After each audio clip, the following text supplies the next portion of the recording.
नमस्कार दोस्तों, जैसे कि आपको मालूम है कि अपने चैनल के माध्यम से पुरानी धरोहर, किले, महल की वीडियो आपके लिए लाते रहते हैं। ऐसे ही आज हम एक पुरानी जगह पर आए हैं, रामनगर, रामपुर गांव में, जो एक रामपुर के किले से मैसूर किला है। ये बहुत पुराना किला है, कम से कम ये आज के 11वीं-12वीं शताब्दी का बना हुआ किला है, जिसके साक्ष्य आपको दिखाई दे रहे हैं। पूरा किला आपको बिल्कुल खंडहर दिखाई दे रहा है। इसकी बहुत ही खूबसूरत कहानी है, बहुत ही इंटरेस्टिंग कहानी है इसकी, जो अभी आपको हम बताएंगे और आपको एक एक चीज़ यहाँ की दिखाएंगे। चलिए, ये देखिए, पहले देखिए सामने, आप इधर देखिए, नदी बह रही है, जो इसमें 12 मास पानी रहता है। ये नदी ये किले की तट पर ही है और इसकी ऊंचाई देखिए, कितने ऊंचे पहाड़ पर ये बना हुआ है। नीचे से आप देखिए, और पूरा तहस नहस हो चुका है। इसकी कहानी, हिस्ट्री ये है कि इस किले के जो राजा हुआ करते थे, राजा राम सिंह जो इस किले के राजा हुआ करते थे, राजा राम सिंह, वो बहुत बड़े वीर योद्धा हुआ करते थे। और शिकार, पहले के राजाओं को शिकार खेलने की शौक़ हुआ करती थी, लेकिन वो शिकार खेलने जाया करते थे, लेकिन इनका कुछ नियम था कि अगर सूर्य अस्त हो जाए तो सूर्य अस्त हो जाने के बाद में वो भोजन नहीं करते थे, स्नान नहीं करते थे। ऐसे ही एक दिन वो शिकार खेलने गए हुए थे बाहर, और शिकार खेल के जब वो वापस आए तो शाम हो चुकी थी, सूर्य ढलने वाला था, ढला नहीं था, ढलने वाला था। तो उन्होंने कहा कि जब तक हम स्नान करेंगे तब तक सूर्यास्त हो जाएगा, तो आज हम भोजन नहीं करेंगे, ना ही स्नान करेंगे, ना भोजन करेंगे। जब ये बात महल के अंदर गई, इस महल के अंदर आई, तो राजा की भाई की जो पत्नी थी, जल्दी ही शादी हुई थी उसकी, वो पत्नी को जब पता चला कि आज राजा साहब भोजन नहीं करेंगे सिर्फ इस कारण कि सूर्य अस्त हो जाएगा, तो उन्होंने संदेशा भिजवाया कि जाके राजा साहब से बोल दो कि मैं सूर्य को ढलने से रोक देती हूँ, और तो वो जाके स्नान कर लें और भोजन कर लें। जब ये बात राजा को पता चली तो राजा ने कहा, ठीक है, अगर ऐसी बात है तो हम स्नान करेंगे और भोजन करेंगे। फिर उन्होंने जाकर स्नान किया, और स्नान करके जब वो आए, महल के अंदर आए, तो उन्होंने फिर उनके मन में, दिमाग में न जाने क्या आया, उन्होंने एक जिद ठान ली कि जब उन्होंने ये देखा कि हाँ, सच में ही मेरी घर की स्त्री जो है, मेरी भाई की बहू जो है, वो इतनी शक्तिशाली, इतनी पतिव्रता स्त्री है कि उसने सूर्य को रोक दिया और सूर्य ढलने नहीं दिया। तो उनके मन में लालसा आई, उन्होंने कहा, हम उस स्त्री का दर्शन करेंगे, बिना उस स्त्री को जब तक देख नहीं लेंगे, जब तक उसका चेहरा नहीं देख लेंगे, तब तक हम भोजन नहीं करेंगे। जब ये बात उस रानी को पता चली तो उन्होंने कहा कि नहीं, ये गलत है, अगर ये करेंगे तो बहुत बुरा हो जाएगा। लेकिन राजा नहीं माने, और उन्होंने ज़बरदस्ती की और उनके अपने भाई, छोटे भाई को कैद खाने में डाल दिया, और प्रताड़ित करने लगे कि किसी भी तरीके से वो मान जाए और अपना चेहरा दिखा दे। उन्होंने कहा, ये जिद ठान ली। इनके जिद के कारण, जिद ही एक ऐसी चीज़ है भाई, लोग कहते हैं कि जिद नहीं करनी चाहिए किसी चीज़ की, जिद बहुत बुरी चीज़ होती है। जिद ही देखिए, आज आपको एक प्रूफ दिखाई दे रहा है कि किसी ज़माने में इतना सुंदर खूबसूरत महल, इतना सुंदर खूबसूरत किला हुआ करता था, और आज जिद ही के कारण ये पूरा तहस नहस हो गया है। जब उन्होंने नहीं माना तो फिर बहू ने कहा, ठीक है, अगर वो नहीं मान रहे हैं, प्रताड़ित कर रहे हैं उसके पति को, जो उनके भाई साहब हुआ करते थे, छोटे भाई साहब राजा, उनको कैद कर लिया। तो उन्होंने कहा, ठीक है, जब वो नहीं मान रहे हैं राजा साहब, तो चलो हम दिखा ही देते हैं चेहरा अपना। फिर वो आई, सामने पर्दा लगा कर आई। जैसे ही राजा ने उनका चेहरा देखा, उन्हें पहले ही चेतावनी दे दी थी कि भाई साहब, राजा साहब, अगर आप हमारा चेहरा देखोगे तो आपका पूरा कुल सत्यानाश हो जाएगा और पूरा महल तहस महस हो जाएगा, कुछ नहीं बचेगा, हमारा पूरा राज्य ही ख़त्म हो जाएगा। लेकिन उन्होंने माना नहीं और जिद ठान ली। जिद के कारण आज देखिए, जैसे ही उन्होंने उनका चेहरा देखा, पूरा महल जो आपके सामने प्रूफ दिखाई दे रहा है, कुछ ही अवशेष इसके, कम से कम 5 मंजिल 6 मंजिल ये किले हुआ करते थे, कुछ ही नीचे के अवशेष हैं जो आपको दिखाई दे रहे हैं, बाकी सारा तहस नहस हो चुका है। अब चलिए, हम आपको धीरे धीरे एक एक चीज़ें इस किले के, राजा साहब के महल के, और राजा साहब जहाँ रहते थे, वो सारी चीज़ें दिखाते हैं। इसके गेट वेट तो पूरे तरीके से क्षतिग्रस्त हो चुके हैं, जो बहुत कम ही आजकल के किले में बहुत ही कम ऐसी जगहें हैं जहाँ पर इस तरीके से सत्यानाश से हुई है। और ये तो एक श्राप के कारण कहो या एक जिद के कारण कहो, जिसके का एक नारी के श्राप के कारण ये पूरा किला तहस नहस हो चुका है। चलिए, अब आगे आपको कुछ इसके अवशेष दिखाते हैं, उसके बाद धीरे धीरे आपको कुछ और कहानियाँ जो है इसकी बताते रहेंगे।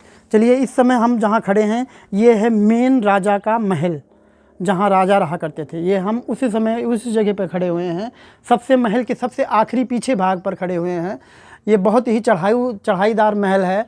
आपको धीरे धीरे एक एक चीज़ दिखाते हैं। चलिए अब हम आइए आपको दिखाते हैं। ये हम अंदर आते हैं। ये है राजा का कमरा जिसमें राजा राम सिंह रहा करते थे। ये राजा राम सिंह का कमरा हुआ करता था जिसमें राजा राम सिंह रहा करते थे। और देखिए ये आपको ताखे जो दिखाई दे रहे हैं ये आपको हर किले और महल में दिखाई देते हैं। ऐसे ही इस किले में इस महल में भी बना हुआ है जो रोशनी का काम किया करता था, क्योंकि पहले लाइट की कोई व्यवस्था नहीं होती थी, इसलिए ऐसी ताखें बनाकर इसमें दीपक जलाकर प्रकाश किया जाता था। इधर पीछे देखिए जो राजा के कमरे से पीछे का बना हुआ है जिसके पीछे बुर्ज बना हुआ है, इस पर सुरक्षा के लिए सैनिक पीछे रहा करते थे। ये चलें इसके अंदर चलने की कोशिश करते हैं। भाई रास्ता तो बड़ा ख़तरनाक ही है। आइए आइए आराम से आना भाई साहब, बिल्कुल गिरने वाला है भाई। चमगादड़ का डेरा है, चले अंदर। अरे यार डर लग रहा है बिल्कुल। हम झूठ नहीं बोल रहे हैं, दोस्त देखेंगे खुद कमेंट करेंगे तो बताएंगे। देखिए चमगादड़ भी, और ये लकड़ी जो आपको मोटी दिखाई दे रही है बिल्कुल गिरने वाली है। कहीं हम लोगों के ऊपर गिर जाए, चोट लग जाए, ऐसा रिस्क नहीं उठाना चाहिए, है सही ना। ये देखिए चमगादड़ निकल रही हैं, ऐसे नहीं जाना चाहिए ऐसी जगहों पर। चलिए अब आपको हम और इसके कुछ और सामान अवशेष जो हैं वो दिखाते हैं।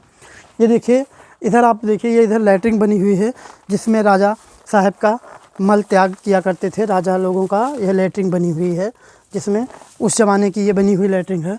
और ये सामने आपको दिखाई दे रहे हैं जिसमें पानी घड़े में रख के पानी रखे जाते थे। इसमें पानी रखे जाते थे गर्मी के महीनों में या ठंडी के दिनों में, हर समय में इसमें पानी रखे जाते थे, पीने के काम आते थे। चलिए अब चलते हैं इसके कुछ ऊपर भाग में, उसके बाद आपको फिर नीचे ले चलेंगे जहाँ तहखाने और खाने बने हुए हैं, धीरे धीरे आपको दिखाएंगे। आइए आइए चलते हैं ऊपर की तरफ। हम आ चुके हैं इस किले के सबसे ऊपरी भाग पर। आइए, ये भी एक कक्ष हुआ करता था जितना कितना खूबसूरत किसी समय में हुआ करता था। आज ये बिल्कुल तहस नहस हो चुका है, सारा पूरा गिर चुका है। आइए इसके सबसे पीछे भाग पर आते हैं जो सुरक्षा दृष्टि के लिए बुर्ज बना हुआ था। और वो जो अभी हमने आपको रास्ता दिखाया था राजा के कमरे से, यही रास्ता है, सीधा निकला हुआ है इधर बाहर की तरफ इधर निकला हुआ है। और ये आपको दिखाते हैं, ये 3 मंजिला 5 मंजिला हुआ करती थी, जो सिर्फ 2 मंजिला आपको दिखाई दे रही, बाकी सब नीचे ज़मीन में धंस चुकी है शराब के कारण। ये बुर्ज हुआ करता था जहाँ सैनिक खड़े रहते थे सुरक्षा दृष्टि के लिए। अगर आपको सामने दिखाई दे रहा होगा, इधर आपको देखिए ये कैमरे का काम करता था। यहाँ से सैनिक खड़े रहकर दूर तक देख लिया करते थे कि कोई दुश्मन सैनिक तो नहीं आ रहा है। और नीचे आपको दिखाई दे रहा होगा, यहाँ से गर्म पानी और तेल डाला जाता था। युद्ध के समय में इसका उपयोग किया जाता था कि कोई बाहरी सैनिक इस पर किले पर चढ़ाई ना कर सके। चलिए छोटे छोटे दरवाजे, जिसका साख तो आपको पता ही है कि हर किले महल में छोटे दरवाजे इसलिए बनाए जाते थे कि अगर कोई दुश्मन सैनिक आक्रमण करे तो जैसे ही गला नीचे कर अंदर जाए वैसे उसका गला काट दिया जाए। इधर देखिए सामने, इधर से कितना खूबसूरत हवा आ रही है, किसी समय में कितना खूबसूरत महल कमरा बना हुआ था ये। और एक पीछे देखिए आपको दिखाते हैं, ये एक बालकनी है जिससे उस समय की जहाँ से राजा रानियाँ खड़े होकर इस महल का दीदार किया करते थे, इस बाहरी हिस्सों का दीदार किया करते थे। जैसे कि सामने आप देखिए बुंदेलखंड की धरती है, आपको दिखाई दे रही होगी। इस साइड पीछे देखिए आपको पहाड़ दिखाई दे रहा है, ये महल का पीछे का भाग है। चलिए अब चलते हैं हम आगे की तरफ, धीरे धीरे आपको ले चलते हैं और कुछ इसके अवशेष को दिखाते हैं। आइए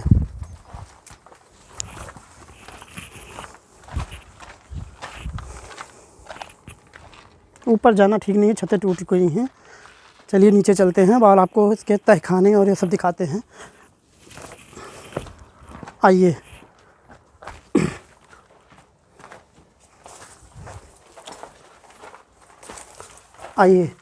आइए इससे ये देखिए मेन द्वार है जिससे राजा ऊपर चढ़ाई आया जाया करते थे ऊपर। आइए देखिए यहाँ जो गुप्त तहखाना बना हुआ है सामने आपको दिखाई दे रहा होगा, जिसमें आजकल चमगादड़ों का बसेरा है। ये वही तहखाना है जहाँ राजा रानी का सोना चांदी जो कुछ भी हुआ करता था वो यहाँ पर खजाना रहता था।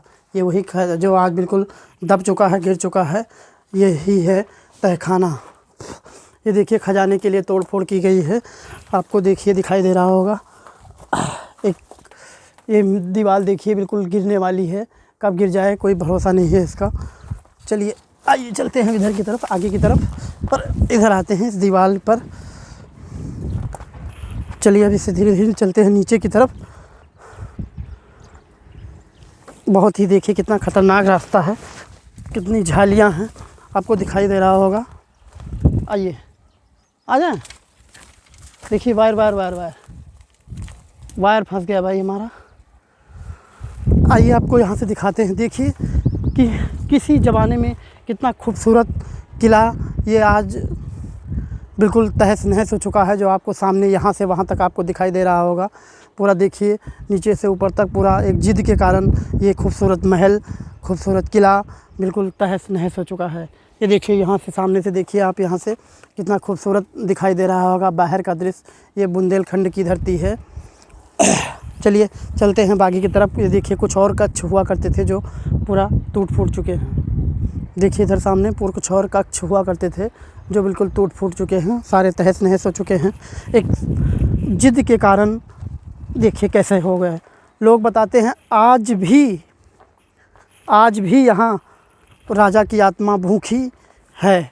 आज भी लोग बताते हैं कि यहाँ पर राजा की जो आत्मा है वो भूखी आज भी है, क्योंकि उन्होंने खाना खाया नहीं था। उन्होंने ये जिद ठान ली थी कि जब तक हम बहू का चेहरा नहीं देख लेंगे तब तक भोजन नहीं करेंगे। और उन्होंने जैसे ही चेहरा देखा तैसे ये पूरा महल तहस नहस हो गया, सारे लोग इसी में दबकर मर गए। इसी कारण आज भी राजा की आत्मा यहाँ भूखी, आज भी लोग बताते हैं आसपास के लोग कि आज भी यहाँ की राजा की आत्मा घूमती है और भूख में खाना मांगती है लोगों को। जब किसी को दिखाई देती है तो सिर्फ खाना मांगती है। चलिए आइए आपको दिखाते हैं जो राजा का कुछ स्थान बना हुआ है, जहाँ आज भी लोग बताते हैं कि यहाँ भोजन साल में एक बार पूजा पाठ किया जाता है। इधर से रास्ता है, आइए देखते हैं अगर होगा रास्ता। देखिए वायर फंस जाता है भाई, बहुत ही जंगल है, जंगल ही जंगल आपको चारों तरफ दिखाई दे रहा होगा, और बहुत ही संभल के चलना है भाई। देखिए थोड़ा सा भी चूके तो नीचे। ये देखिए ये राजा का वो स्थान है जहाँ साल में एक बार लोग आते हैं और बहुत विशाल भंडारा कराते हैं, भोग लगाते हैं, 56 प्रकार का भोग लगवाते हैं यहाँ पर। और लोग बताते हैं कि आज भी राजा यहाँ आकर अपना प्रसाद ग्रहण करते हैं। ये पीछे देखिए आपको दिखाई दे रहा होगा कितना सुंदर महल किसी ज़माने में हुआ करता था, जो आज बिल्कुल टूट फूट चुका है, खंडहर हो चुका है, बिल्कुल खंडहर में तब्दील हो चुका है। चलिए चलते हैं अब इसके आगे की तरफ, और धीरे धीरे आपको कुछ और अवशेष, इसके कुछ और कमरे जो हैं वो दिखाते हैं। और राजा जी को हम भी प्रणाम करते हैं।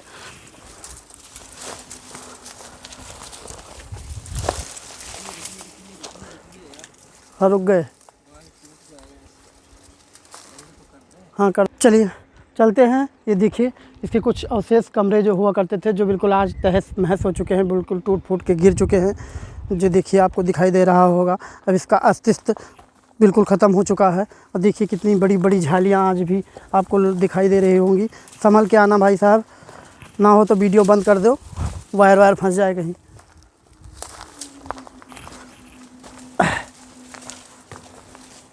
चालू है वीडियो। चलिए देखिए कितनी जंगल और झाली है। और देखिए आपको सामने दिखाई दे रहा होगा, ये भी उस किसी ज़माने में अच्छे से रूम हुआ करते थे, कमरे हुआ करते थे, जो बिल्कुल आज टूट फूट चुके हैं, बिल्कुल गिर चुके हैं। इधर आइए आपको दिखाते हैं, इधर भी कुछ चीज़ें।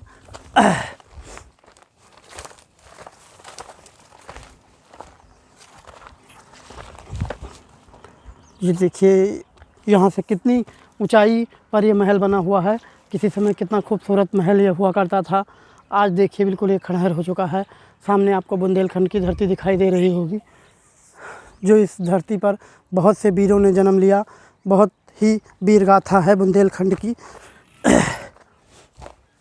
आइए चलते हैं। देखिए कुछ कमरे आपको दिखाई दे रहे हैं जो बिल्कुल गिर रहे हैं, टूट फूट चुके हैं। कितनी मोटी मोटी दीवारें उस समय इसकी हुआ करती थी, कितनी मोटे मोटे अलमारी जिसे आज के समय बोलते हैं। देखिए कितनी खूबसूरत बनी हुई है, जो किसी समय में राजा के कपड़े लत्ते सामान वस्त्र रखने के लिए हुआ करते थे, जो आज बिल्कुल टूट चुके हैं और गिरने वाली है। और आपको साक्ष्य 2-3 मंजिला तो अभी भी दिखाई दे रहा है, 2 मंजिला तो दिखाई दे रहा है, बाकी 3 इसका जो है वो धंस चुका है, नीचे बिल्कुल गिर चुका है।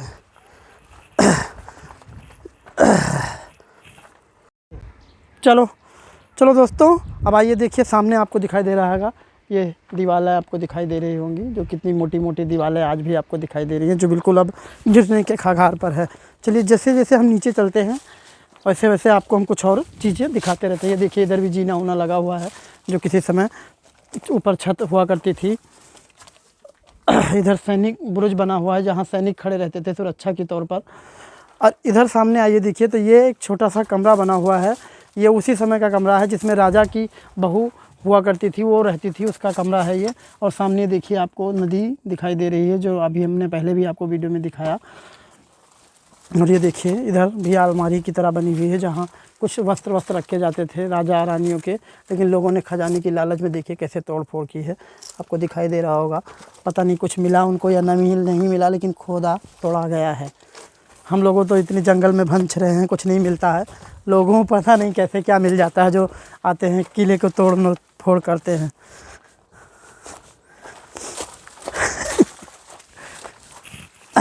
आइए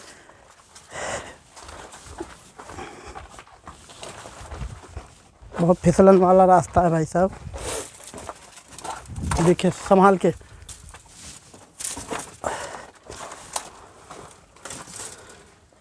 तो आगे चलो।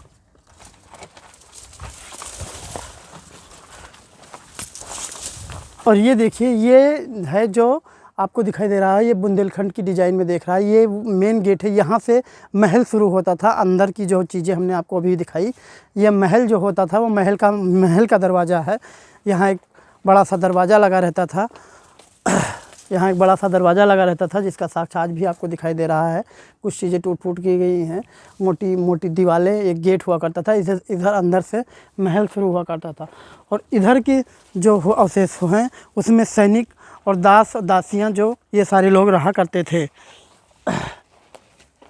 ये देखिए इधर भी आपको कुछ महल के अवशेष दिखाई दे रहे हैं, जो टूट फूट चुके हैं। आइए चलते हैं इसके आगे की तरफ। गर्मियों के दिनों में जब ज़्यादा गर्मी हुआ करती थी, तो ये जिसे हवा महल बोलते हैं, एक छोटा सा हवा महल यहाँ भी बना हुआ है। देखिए यहाँ आते ही हवा कितनी अच्छी लग रही है। यहाँ रानी राजा जब उनका मन हुआ करता था तो आके यहाँ बैठते थे, हवा लेते थे और अपनी गेट की सुरक्षा के तौर पर देख रेख किया करते थे। इधर भी देखिए टूट फूट की गई है सामने। इधर भी एक कमरा बना हुआ करता था, जो सैनिक यहाँ खड़े रहकर गेट की सुरक्षा किया करते थे। इस साइड में गेट हुआ करता था, जिसे अभी नीचे चलकर आपको दिखाते हैं। और सामने देखिए इधर पीछे के साइड में सारा टूट फूट चुका है। आइए सामने आपको वंदे भारत एक्सप्रेस दिखाई दे रही है, जो जा रही है। आपको देखो लोगों, आपको दोस्तों आपको दिखाई दे रही होगी, वंदे भारत एक्सप्रेस जा रही है। सामने आपको दिखाई दे रही होगी, लाल कलर में, गेरुआ कलर में है, जो शायद इलाहाबाद प्रयागराज जा रही है। ये देखिए अब पुल है, जो इस नदी का पुल बना हुआ है, उस पर क्रॉस करने वाली है। ये देखिए सामने आपको दिखाई दे रहा है वंदे भारत एक्सप्रेस।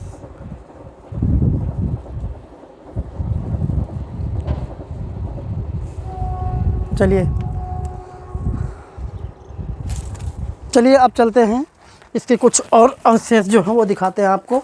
और एक कुआं है, जहाँ पर राजा ने आखिरी बार स्नान किया था, जहाँ पर राजा ने आखिरी बार पानी पिया था, उस कुआं को भी दिखाते हैं। और वहाँ से फिर और कुछ और चीज़ें हैं जो आपको दिखाते हैं। ये देखिए इधर जीना आपको दिखाई दे रहा होगा, जो ऊपर जाने का बना हुआ है, अब तो टूट फूट चुका है। इधर भी देखिए, इधर से कुछ बुरुज दिखाई दे रहे हैं, जहाँ सैनिक खड़े रहते थे सुरक्षा दृष्टि के लिए। इधर आइए दिखाते हैं आपको। देखिए पहाड़ की पठार पर बना हुआ ये किला है। देखिए इधर उधर बुरुज बना हुआ है, जहाँ सैनिक खड़े रहते थे, किला की सुरक्षा किया करते थे। और इधर सामने देखिए नदी, जो आपको आज भी दिखाई दे रही है कि कितनी साफ़ और निर्जल नदी है। जो जहाँ भी पानी है वहाँ काई नहीं लगी हुई है, वहाँ का कितना साफ़ निर्जल जल आपको दिखाई दे रहा होगा। देखिए चलिए चलते हैं बाहर। ये बुंदेलखंड की धरती है भाई, यहाँ बहुत से वीर योद्धा हुए। और एक सबसे वीर योद्धा यहाँ राजा महाराजा छत्रसाल जो हुए, बुंदेलखंड के केसरिया कहे जाने वाले राजा छत्रसाल, उनकी धरती है ये, जिन्होंने मुग़लों को बुंदेलखंड को मुग़लों से विहीन कर दिया। और चलिए अब चलते हैं हम बाहर की तरफ और आपको दिखाते हैं। ये वो गेट हुआ करता था उस समय का, जो बिल्कुल अब तहस नहस हो चुका है। ये मेन गेट हुआ करता था, इधर से रास्ता हुआ करता था और ये मेन गेट हुआ करता था जो ऐसे घुमावदार बना हुआ था, जो आज बिल्कुल टूट फूट चुका है। वो आज साक्ष्य आपको दिखाई दे रहे हैं, सिर्फ दीवालें आपको को दिखाई दे रही हैं। चलिए अब उस जगह पर ले चलते हैं जहाँ राजा आखिरी बार स्नान किए थे और जहाँ राजा ने आखिरी बार जल पिए था। चलिए, ये सामने आपको दिखाई दे रहा होगा जो अस्त्रबल उस समय का हुआ करता था, जहाँ राजा के घोड़ा ओढ़ा रहते थे, बांधे जाते थे, पानी पीते थे, रहते थे। उधर सामने आपको हौदी भी दिखाई दे रही होगी, छोटी झाली के कारण शायद ना दिखाई दे, छोटी सी। देखिए संभल के, बहुत फिसलन वाली जगह है। हौदी आपको दिखाई दे रही है जहाँ घोड़ा जो रहते थे राजा के, वो पानी वानी पिया करते थे। चलिए आपको ले चलते हैं इस सबसे मेन पॉइंट पर में, जहाँ राजा का कुंड हुआ करता था, जहाँ लोग बताते हैं आज भी खजाना रखा हुआ है। क्योंकि राजा लोग ज़्यादातर अपने खजाने को इसी कुएं या किसी बावड़ी में ही छुपा कर रखते थे, जो अंदर ही सुरंग बनी रहती थी। चलिए थोड़ा पास चलें, रास्ता बड़ा ख़तरनाक है। हाँ, फिसल है, वहीं मिलेंगे। देखिए सामने आपको दिखाई दे रहा होगा, ये वही स्थान है जहाँ राजा राम सिंह ने आखिरी बार स्नान किया था और आखिरी बार जल पिया था। इसके बाद फिर इन्होंने ना तो जल पिया और ना स्नान किया, ना भोजन किया, क्योंकि वो भूखे रहे।